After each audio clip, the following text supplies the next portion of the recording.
You're listening to Force Majeure, an actual play Star Wars podcast. My name is Adam and I'm your host, and today's episode will be brought to you after these words from our sponsors.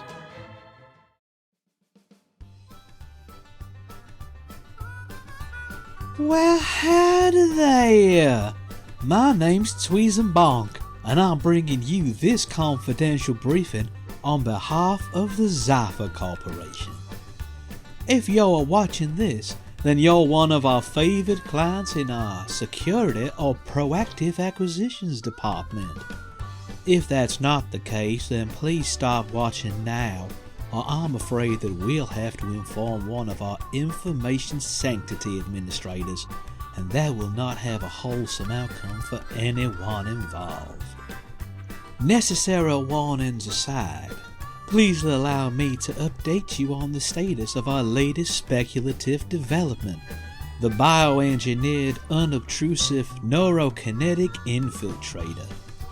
Once programmed, this harmless-seeming mammalian organic can be deployed at the location of the assets you wish to acquire. Once activated by the secure frequency programmed into the installed biochip, a frequency unique to each customer, we assure you, the bunny will go from being an adorable pet to a potent weapon, capable of threat neutralization and area denial. And what's more, if you purchase and release a pair, they can build up their numbers rapidly prior to any activation. The bunny will also have installed a time-limited decay function, causing rapid cellular disentanglement when the operation is complete, allowing you all the plausible deniability you need for peace of mind. Sadly, I do have to announce a slight delay in the units being available for sale, due to minor supply issues obtaining a base template, but we are highly confident that situation will be resolved soon, and the asset available for production and shipping. Now, shall we start talking about cost and pre-orders? Hello everybody and welcome back to episode 3 of For a Few Credits More. My name is Adam and I am your GM, and I am joined around the virtual table by... I am Leslie, and I'm here playing Aubergine Gladiolus Tomello, the 6-foot-tall bunny courier, who's being surprisingly agreeable this time around. Leslie is the bunny, maybe not. I'm Ben. I'm playing Thanos Clutch, the giant spider of a marshal who has taken a job as cleaning off Minox of ships. Hi, I'm Mikey. I'm playing TY8N, Tyburn. He is the head of a T1 tactical droid, surrounded by dozens upon dozens of repulsor droids and crab droids and all manner of different horrific smaller droids that act as his mobility. Hi, I'm Mim. I'm playing Bok Bok Kandu, who is a Claudite smuggler with a specialization as a thief, and is beginning to think that things are a little worse for them than they had originally anticipated. Where we last left our heroes, the excitement is split between two coterminous scenes. On one side of the screen, on one side, with a furrowed brow, on one side of the screen, we see Oba chasing down a pack of feral pickpockets who have stolen from her pockets the fuzzy personage that is Led Benedict Cumberbatch Kendig Hopscotch the 13th, aka the FBL-13. Simultaneously, we have Tyburn, Bugbuk Kandu, and the Marshal Thanos Clutch facing off against a veritable pack of Tweezem's Bonk, who have converged upon the stolen skycraft The Business, eager to regain their own property. I think what we're going to do is we're going to start with the action around the ship, and I would like an initiative rolls, please, from the 3 players involved in that little... Kerfuffle?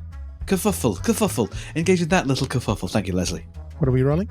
I think Tyburn is cool, because Tyburn is the one that's actually kicking everything. Yeah, he is the one that's kicking everything off. I think the rest of you, it's vigilance, because I mean, there's a fair expectation that Tyburn was probably going to get bloody-minded and violent, but maybe not right here, right now, this very second. I'm a tactical droid. I'm a separatist tactical droid. A load of clones have just appeared. What do you expect? I mean, we don't technically know they're clones. They could be septuplets.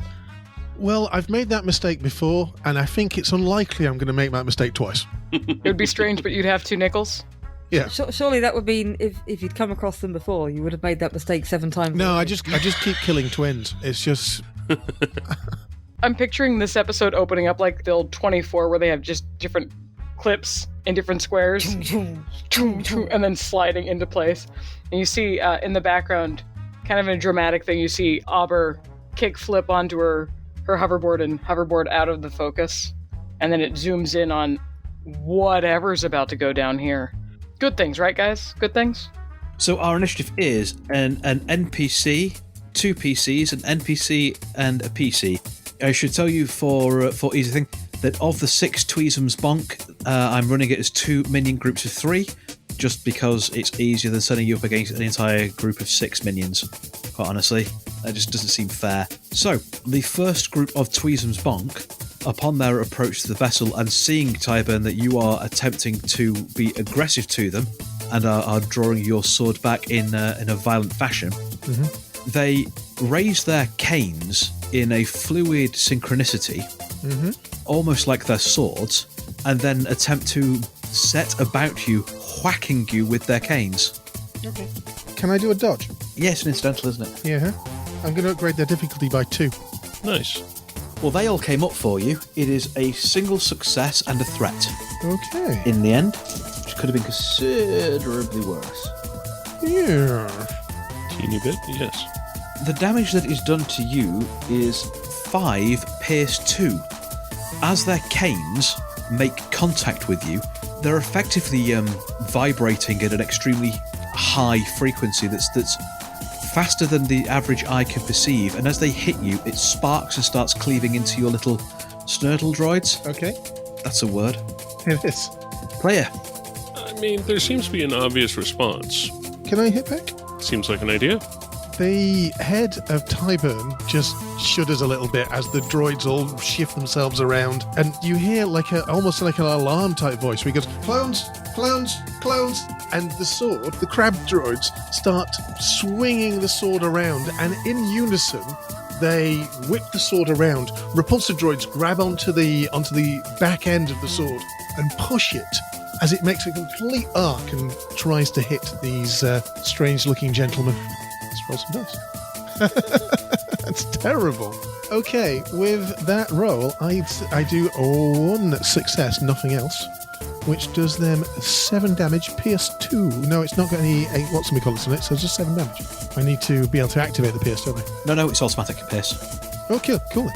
Always good for pierce 2 then. As this vibro greatsword gets piloted almost into them by probably about 15 little tiny droids. That is enough to drop one of them straight away. Clones! Goes Tyburn. As one of the Tweezums collapses to the floor, blood staining their pristine white suit. Next player character. Since this seems to be getting out of control, how far away is the second group to Thanos? Short range. Wonderful. So, Thanos is going to start yanking out the blaster pistols. At the moment, he's got 2 in his big primary arms, and is going to dual wield and start shooting at them. So, motion to pull out, quick draw. He's going to aim with his second free maneuver because he's got a silly amount of arms. And then, he is going to be shooting at them. Wahaha. Mind if I use a light side point? Go for it. Go ahead. Alright. Let's see how well this goes. Very. Enough. So, they are at point blank. That was 3 yellows, a green, a boost against 2 purples, giving me a result of 4 successes and 2 advantage. Now we're at point blank, so that gives me another 2 damage. I've got base damage of 7, so that's 13 damage. Okay. I've got crit of 3, but I can use my second pistol hitting for an identical 13 damage for 2 advantage. Or 13 damage for 2 advantage, which I will. So that is 2 shots of 13. My God. What a moment for quick maths. Unsurprisingly, that is enough to drop the oncoming group just in a volley of blaster fire. So what does that look like? I'm figuring that starts off with the 2 pistols raised, sees the ones going after our friend, and sees the 3 starting to come towards Bok and Thanos, and just starts shooting. Like, his job is shooting, moving, flapping objects. In this case, they're not exactly flapping, but they're wielding canes. So it's just one shot, and then just going back over them to make sure that they don't get back up. Once the third one sort of skids a little on the tarmac, just pointing both pistols back up and blowing across the end of the barrels. I'm glad I kept in a bit of practice for this. Well, having seen that, I don't think I'm going to be able to follow it particularly well. There's still 2 left, though, isn't there? There's the 2 that you were engaged with, Mikey. Mm-hmm. Yeah, there's just 2 left still engaged with Tyburn at the moment. So I'm going to draw my trusty blaster. What's the difficulty? So they're short range, but they are engaged in melee with Tyburn, so it's 1 red. Not that attached to Tyburn. Depending on how your shot goes, Tyburn might not be that attached to Tyburn. I mean, really, yeah. Well, you know. No, we're good. We're good. That is 4 successes. Wondrous. What's the damage of your pistol? Damage 6. That is enough to drop another Tweezum, relieving a single Tweezum Bonk badly injured, engaged with Tyburn. What does that look like? Bok kind of sauntered up casually, not quite blending in. They will probably have noticed that he was a bit different. He just goes, "Howdy, y'all." Bang! Straight in the face. Never could get the hang of that accent. We are back to the top of initiative. The remaining Tweezum Bonk looks around at all of their slaughtered kin, stares into the eyes of Tyburn and goes, "Well, I'm really sorry this had to end this fashion. I trust you will enjoy our vessel, but I guarantee you will not have it for long." And then they smile, and they bite down in a certain fashion, and then they explode. Tyburn, by the way, looked remarkably calm because suddenly there were no clones. This was one person. So my teammates have really helped me with my clone anxiety by killing every single one of the others. Ooh, you spawny scoundrel. Tweezum explodes, but it does nothing more than just cover you in a bit of... Viscera? Yeah, chutney is what I was going to say, but I'm not sure if that might be a little bit... I feel like that's worse. Salsa. It does nothing more than yes, chunky salsa, than cover you in a fine red mist, as clearly whatever explosive they had embedded within them did not go off with sufficient force to do more than mildly inconvenience you. Well, that was weird. Hey, we did get a loan of the ship, though. You did hear that, right? He did tell us we had the ship. That's very kind of him to come over and explode while giving us a ship. Say one thing for the Cypher Corporation. Their customer service is magnificent. I mean, a little less exploding, but yes. That's a magnificent if terminal. Do either of you know how to pilot one of these? I forget. I do not, but it doesn't mean I won't try. Excuse me, I wish to sit down and consider this. Adam, I'm going to pull all of my droids in, all together as close as we possibly can, and try and put myself in the right mind. He's been a little bit far apart up until now. Now we're back in combat. I'm going to try and refocus. And I'm going to try and, as the Force wills it, get some of my strain back. Okay. I'll deal with that. It's fine. I don't have much to do. We cut over to Oba, chasing pell-mell down the streets after this group of urchins. Now, how this one's going to work, Leslie, is this is effectively going to be a success/advantage race, where you have to rack up a number of successes before the clock ticks out, effectively, at which point they escape and go to ground, and you have to find some other way of tracking them down. Okay. So, set the scene for distance and for issues between us. Yep, so at the moment, they are about medium range away from you. They have peeled off down an alleyway with you heading in pursuit. This is a tight alleyway between what is effectively two residential blocks. Kind of, it's at the back between the two of them. So there are dumpsters here, there are piles of old rubbish, there's a broken droid. The residential blocks are different heights because, you know, all of these are just like cargo crates that have been converted and that sort of thing. There are washing lines kind of hanging out with various bits of clothing kind of hanging down.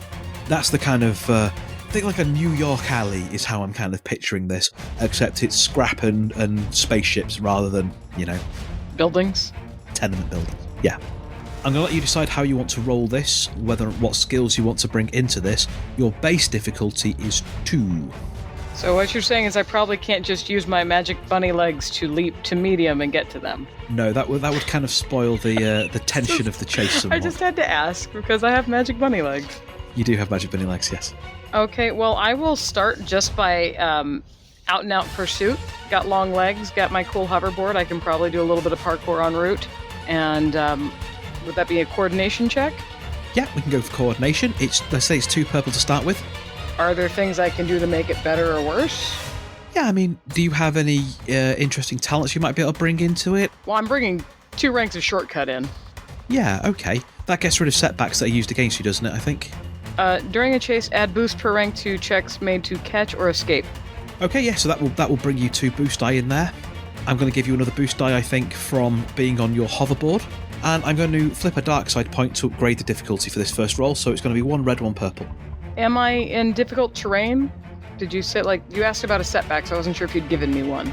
Yeah, I am not going to give you a setback for this first pass. Okay, so I have a few dice in my hand. Oh, you suck. That's a blank yellow. Boo. So we've got 2 success, 3 advantage, and if you'll pardon the choice in finger, 1 despair. It is a cancelled despair, but it's still a despair. Okay. So I think what happens is you start pelting down this alleyway. They're throwing trash down to try to slow you down, to block in your way. You easily get over that without any major difficulties.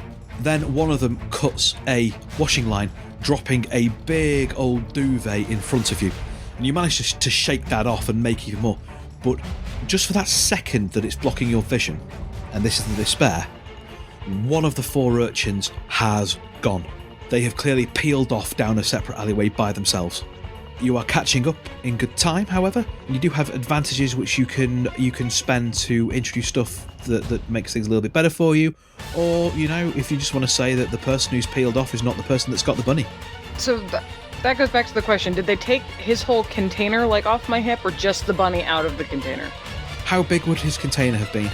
The workbox, since, he has a home elsewhere. We would not have sold that with the ship. It would have been slowly and lovingly tailored to be a little palace of junk made into a beautiful hutch, to Auber's mind. But I think it's just it's not a big pouch. It's almost like a fanny pack size. It's big enough for him to have room and move around in, but not enough to really jostle or... Yeah, I think they've taken the whole thing. Okay, so I'd like my 3 advantage to be then that I identify which Ute has thing. Yeah, I'm more than happy with that. It's the one that's currently leading the way. They appear to be human, of an indeterminate gender from the back. They are tall-ish. They are the tallest of the urchins and quite rangy. But they're still clearly young. This is not, to my expectation, a fully grown Imperial officer masquerading as a child. No. No. These do appear to be actual children. I mean, that is a benefit of the Empire always choosing the same size and shape. Okay, so instead of direct pursuit, I think what I'd like to do is actually jump to the top of a building, assuming there's a building in medium range that I can get up to, and absolutely, and pursue unseen. Yeah, I'm happy with that. Absolutely happy with that. Does your super leap cost you any strain? 3. Well, I'll say it only costs you 1 advantage to identify which of them has the container. So that's still 2 advantages to play with or to get some strain back as you bound ahead. I would like actually for them to lose track of me, or if to have to make an effort to understand where I've gone, because they're running away. I see a moment, I'm out of there. Yeah, no, I'm more than happy with that. Yep. Okay, yeah, so they're still running away. They can't see you at the moment. You have become one with the buildings, like the Predator. Okay, so I'm now pursuing from above, like Batman. Yes. Bunman. The second round of pursuit then. The difficulty for this one is going to be 3 purple and a setback as they start to... basically, the alleyways become a lot more narrow. They're a lot less planned, if you see what I mean. They're winding pathways through the junk. It's getting towards one of the areas where there have been junk piles that have been cleared out for residential bits to be locked in. You're still up above, so you can see where they're going. Would you refer to it as difficult terrain? I would refer to it as difficult terrain. Funny story, I'm swift. Yes, so you can ignore it. So yeah, I will get rid of the setbacks for that then. So yeah, it's 3 purple. Because what you're having to do is basically bounce from rooftop to rooftop to kind of keep them in your sights. Alright. Roll again. See, that's better. Good dice. Very proud of you. Okay. So that is 1, 2, 3, 4, 5, 6 success, 1 advantage. So that fills the clock. And what I think happens is, as they're making their way down this warren, the fools, they did not expect they could lose a rabbit in a warren. They keep looking behind themselves and think, as far as they're aware, that they've lost you. So they run a little bit further on and then gradually come to a panting halt in a blind alley that's kind of tucked around.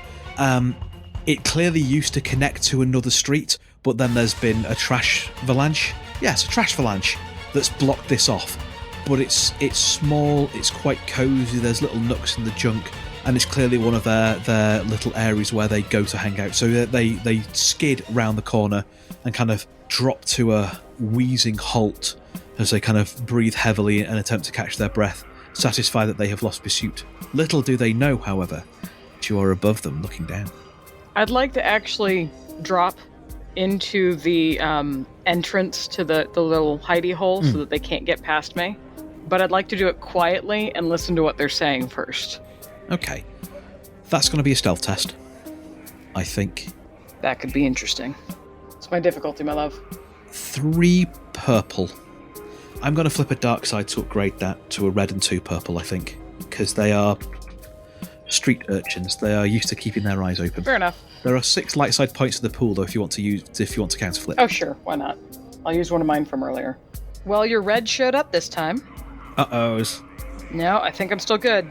2 success. Huzzah! Yep. You drop down like a shadow and hide yourself away behind some of the piles of scrap. And yes, you can hear them kind of... I think we lost it. Yeah. Oh, they're going to pay a load of money for this. There's so many people after it. But why are they after it? It's just a little fluffy thing, isn't it? It's so cute. Hello there. Who's a good little bunny? I'm a good little bunny. As they gasp and turn to face you, your daunting silhouette. Uh-oh. I hold a hand out expectantly. There is kind of much side-eyeing of each other and fevered muttering, and then the leader kind of reluctantly slumps their head, holds out your container with with the laird in. Lord Hopsalot hands him over. I double check that he's okay. He's fine. His little nose wrinkles and his ears prick up when he sees you. Hey, buddy. That's a little chuffing noise of contentment. I reattach and resecure. You got some good hustle, kids. You should think about applying that in more productive ways that don't support evil entities. That will probably end up remembering your names and kill you later. Just something to consider. Okay. Yeah. Here, have this. I throw him I've got a random pocket full of candy or something. No. Oh, thank you very much. I've got energy sweets. Yeah. So I chuck them like little energy sweets, and then I just leap away for dramatic effect. Just a handful of Barocca. Ah! You're like, thank you. Little freeze-dried espresso bites. And I think you get back to the ship about the point that the combat has now finished, and, well, what does Oba see as she returns to the vessel? What have you done with the bodies? Nothing yet, it's just finished. Yeah, fair point. Hoisted by my own petard a bit there, wasn't I? Never mind. Tiny bit. I mean, Dennis is going through and collecting flasks. Yes. They all have identical flasks full of Corellian whiskey. Mm-hmm. Good thing you wear that poncho. I assume it's got some pockets in it. And how? So I don't want to ask really silly questions, but I have to wonder, didn't we already kill this guy once? Or see this guy dead once? And now we're seeing it 1, 2, 3, 4, 5 times? 6, including the first one? Clones. You can't trust clones. No, there was a 7th one, but they kind of exploded. Exploded? Exploded. Did you explode it? No, it exploded itself. A little bit harsh, really. I don't think it needed to explode. So, It said we could have the ship, though. Oh, that's good. That's excellent, because that's all we need is some verbal confirmation. And anybody happen to record that? I am a droid. You make a valid point, sir. Conveniently glossing over the fact that I'm 20 minutes late, how about we work on getting onto the ship? Getting out of here, maybe. Do any of them have a passcode for the ship on them? Ooh. Bet they don't. Do any of them have credits?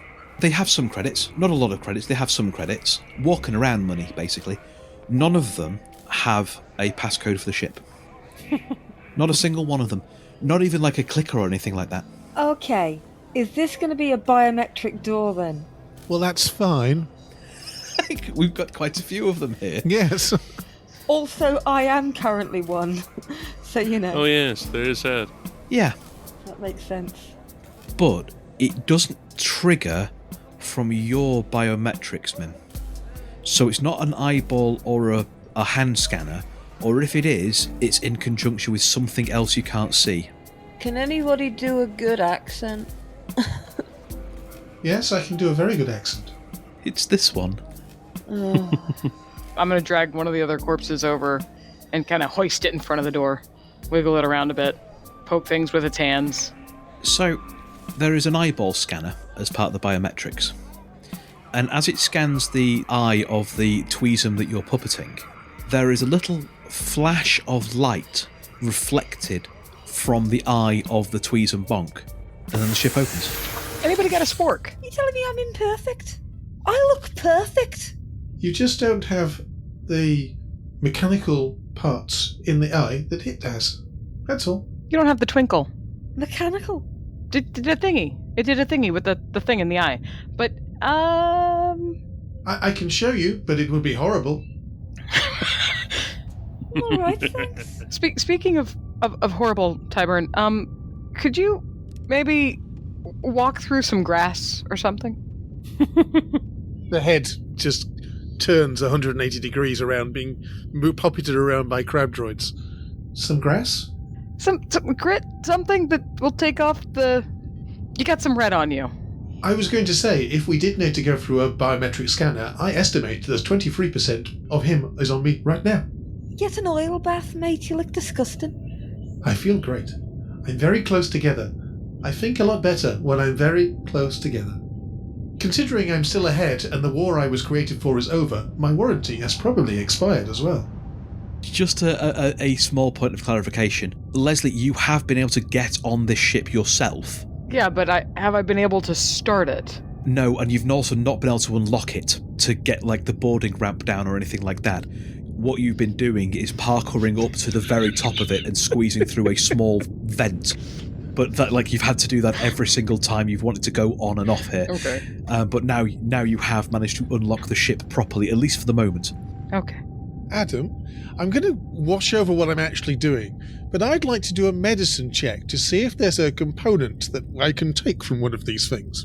Yeah, I don't think I'm going to require a roll, really. You have time, and there is a med bay on the yacht. Mm-hmm. But yes, they appear to have a small biomechanical implant in their eye. I get one. We kind of gloss over how, but I get one. I mean, I asked if anybody had a spork. Mm-hmm. Melon baller. I think one of the droids I have is just specifically for balling melons. It just...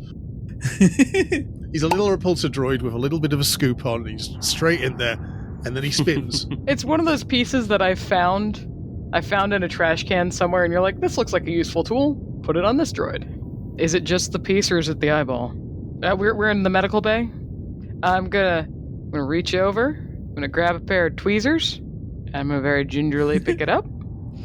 Good. Gonna stare for a second, and then I'm going to woodenly turn away. I'm going to the cockpit. I'm more Tweez and Bonk right now than I am Separatist droid. That's not usual. I'm shutting the door on the med bay. You might want to give him some time to clean up. I'm usually 71% Separatist droid, but I'm not anymore. Bye! Has anyone else noticed that our friend's a psycho? Yeah, I thought we all were. He's led a long life. Interesting life. Also, he's only part of himself. I mean, don't get me wrong, I'm glad he's on our side. For now. Was that for now? For us or for him? He's a droid. I mean, no disrespect to him, but he's not exactly all there. I mean, literally, he's not all there. A repulsor droid just flies past.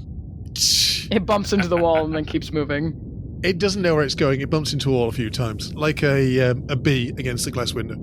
No disrespect, mate. No disrespect at all. Well, I'm just gonna take these tweezers here and go to the cockpit. Try to figure out how to use an eye implant without an eye. This is very strange.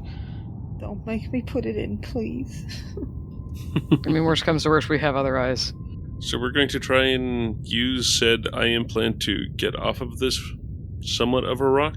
Yeah, so with the implant, with Buck's mimicking abilities, and with the several spare Tweezums Bonk that you have in the cold storage for the moment, you are able to override the security protocols of the ship and effectively reprogram them so that you no longer require... all of those things? Yeah. Supplementary organs to access the vessel.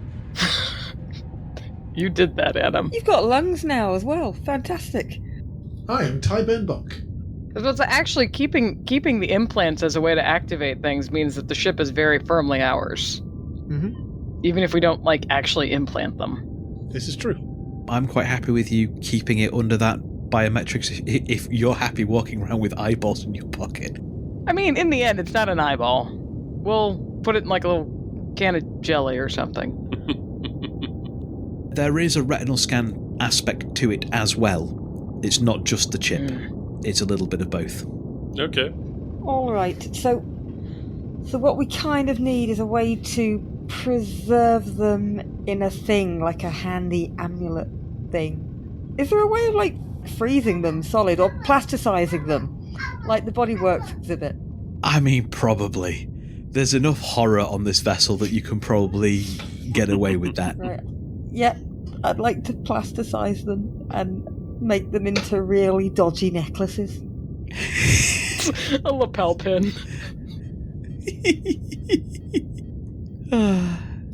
I was going to say that's fine, but it's not.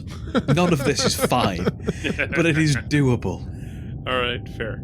So yes, the vessel is in your name. The docking fees have been paid off on the corporate credit card. Is there anything else you wish to do on the stopover before you leave? Can I ask a question of the organics, please? What are we doing when we leave? Are we running away from Mr. Hugh and also Mr. Cry? Or are we going to Mr. Wexler and giving away our crew member? Or are we running away from just Mr. Hugh or just Mr. Cry? It seems like an unlikely third option, but I thought I'd mention it. Well, you see, we've had all these problems come to us because we ran and tried to hide. I'm somewhat wondering if we try to go to Mr. Wade and seeing if they could be reasonable. Barring reasonable, if they could be dead. I am generally considered to be very reasonable, and I'm also good at making things dead. So we have two options. Is there any reason why we're not just handing over the rabbit? I mean, seriously. He's part of the crew. He's part of the crew. I have a reason. If you could just give me 1 second, if you'll just stand there for a moment. There's going to be a moment where she takes her little hip packet off and opens it up for him, sets him on the table. He noses around, just checking things out, ears at us, and he's got like an antenna too, doesn't he? Yeah. Antennas at us. Yeah, he's got 2 little antennae things. And then Over's going to walk around to where Bok Bok is standing, open up one of Bok Bok's pockets, and pull out a treat. And give it to the rabbit. The rabbit chuffs happily, takes the treat, and eats it while staring up into your eyes, Bok Bok, with perfect love and perfect trust. Little nose wrinkling, tail waggling happily. Because he's part of the crew, I think. He's part of the crew. I just don't want to die for a rabbit. You've never died for a rabbit before. How do you know you won't like it? How about for a friend? This is where we need the Michael Dorn voice again. I'll tell you what. We'll all die for the rabbit once, and if we don't like it, we won't do it again. That's not how organics work. Look, I'm just saying that reasonable people do not get hue and cry to chase you and kill you. They're bad men. In every meaning of the word bad, and I'm not completely sure they're mortal men. Look, if they attack us, I'll give you at least 10 seconds to run away. Alternately, we could just continue to run. Been doing it my whole life. Alright, but what, we just keeping this rabbit then for the rest of life and just...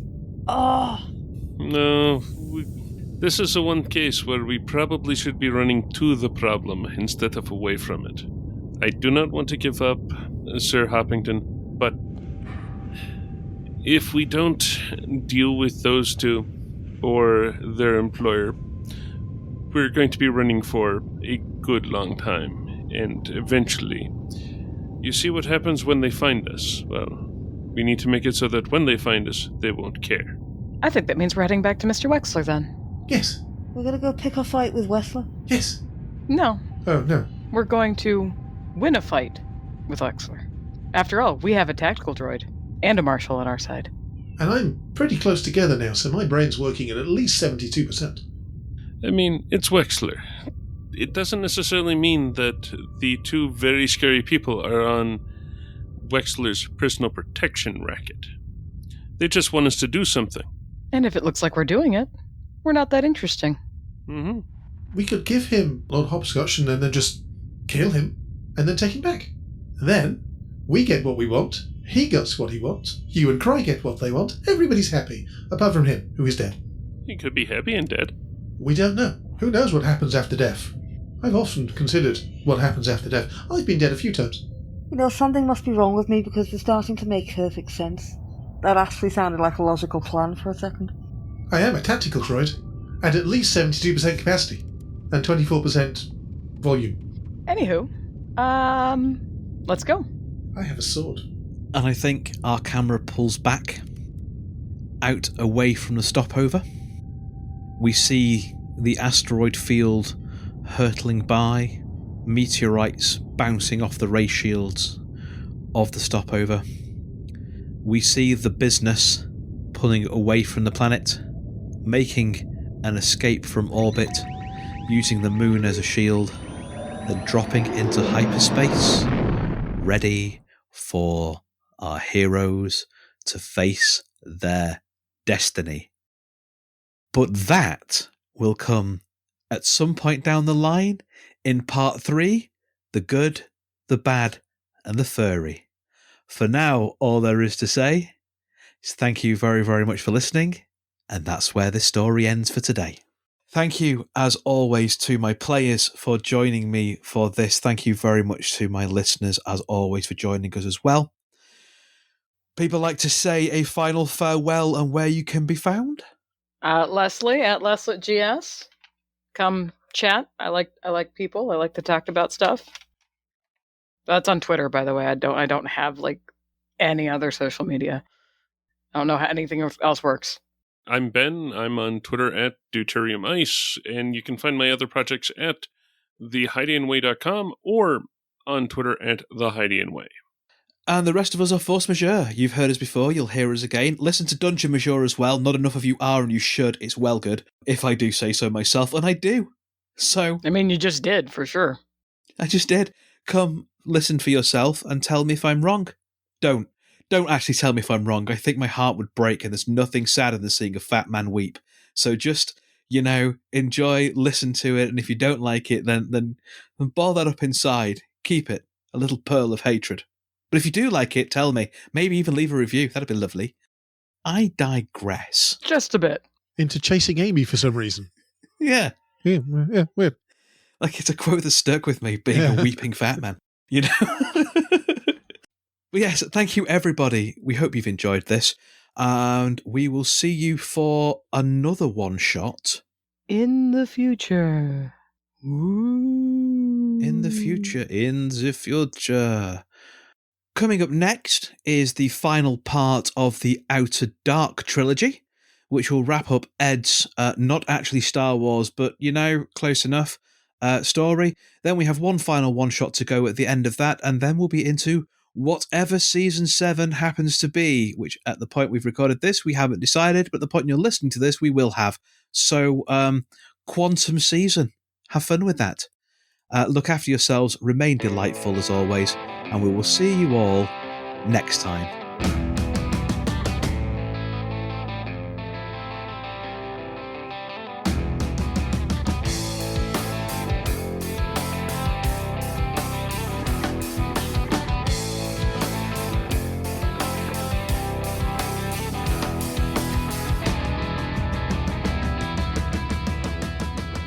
Force Majeure is played using the Star Wars Force and Destiny game system by Fantasy Flight Games and Lucas Books. Our intro music for this season is Unholy Night by Kevin MacLeod, and our outro music remains Suburban Outlaw by Forget the Whale, both used with gratitude under the Creative Commons license. If you like the show and want to interact with us, we are on Twitter, we are on Facebook, we are on Instagram, all of which are at Force Majeure Pod, though Twitter is probably where you're going to find us more regularly. If you enjoy what we do and want to support the show, there's 3 ways you can do that. The first is via our Patreon at patreon.com/forcemajeurepod. The second is by buying us a coffee at ko-fi.com/forcemajeurepod. And the third way is by rating and reviewing us on iTunes, Google Play, Stitcher, anywhere where you can find us. We really like reviews. It tells us that we're telling the stories that you want to hear and helps other people find us. Thank you very much for listening. We'll see you next time.